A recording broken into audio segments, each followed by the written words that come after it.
Sekiro is a video game made by From Software, released in 2019, that also became Game of the Year at Jeff Keighley's The Game Awards. It's a game that's tough as hell, that even veterans of the Souls games want an exception to. Different from a usual third-person action game, where the default action is like a back and forth of attack, dodge, use of ability to gain an upper hand, and you feel cool as fuck while overcoming the odds. Sekiro offers a form of combat where dodging isn't necessary. Now, instead of dodging, you clash your sword against the enemies and get to prove that you're better than them. In this video, I want to talk about what makes Sekiro fun and why you should try it out if you haven't yet. Come on now, it's been 6 years. When you start Sekiro, it's not that fun. Because dying dozens or hundreds of times when you only just started a game is bound to be exhausting. Like, come on, I can't be that bad at a game, right? It's just the start. Isn't the start of the game supposed to be easier and then the difficulty ramps up? At least, that was my personal experience with it. And I'm looking at you, fucking chain ogre. Yeah, it's frustrating that the game doesn't tell you it's different. That it's not going to play out like majority of the action games out there. And it only adds up when even the game's tutorial doesn't do a great job of showing you what the combat is going to be like. You're gonna have to experience and learn that yourself. In that sense, it's a From Software game through and through. You're thrown into an unknown environment, given the bare minimum, and are told to accomplish some vague objective that you know you don't really give a shit about. So, why should you even play it? Where's the fun part? It's been like a few hours since you've played the game, and most of the experience is dying to shitty mobs and mini bosses, right? That doesn't make me feel about good myself at all. This is a frustrating game. But that's what separates it as a masterpiece, in my opinion. The frustration is proof that you're putting in work towards the game, but you're not being rewarded for it. The game throws it in your face that you might not be good enough for it. But it is exactly because of that it gives you a real, genuine chance to prove it wrong. Most games can't afford to do that because they risk losing a player base.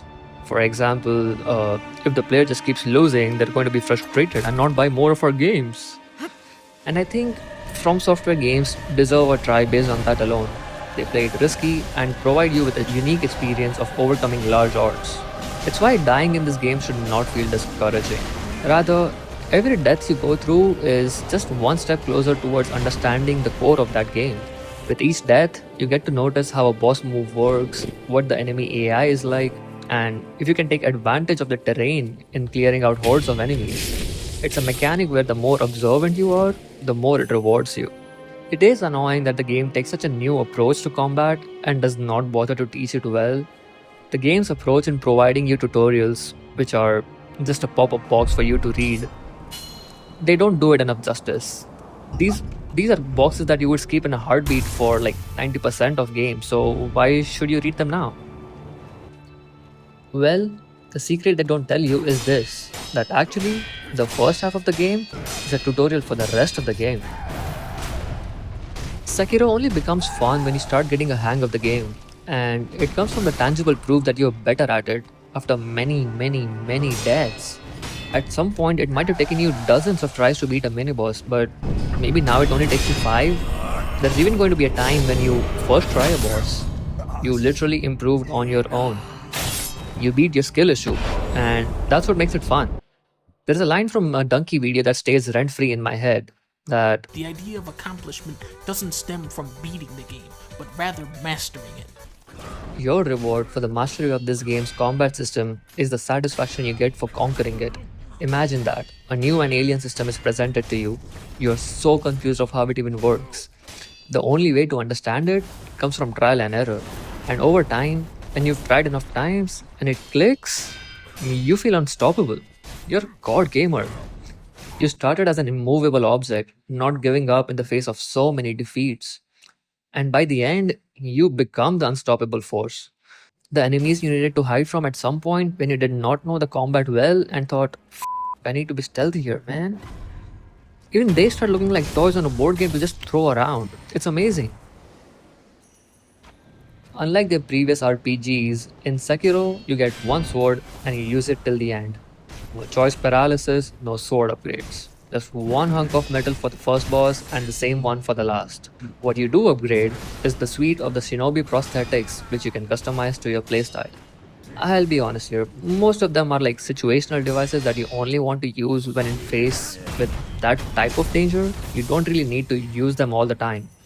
And in conjunction with the prosthetics, you also get some ninja R's that you can collect through the game as a one equip special move. Sekiro starts with what is essentially a tutorial run for the game, but does not convey those things well. You're going to be stealthing sometimes, you're going to be jumping around, you're going to be fighting enemies scattered across a level, fight mini bosses that hit hard, and especially fight bosses that feel insurmountable and unfair. But trust me, while they can feel daunting, it's them who should be scared of you. Why? Because you're in full control of your posture. And no, I'm not talking about your shrimp ass posture in real life.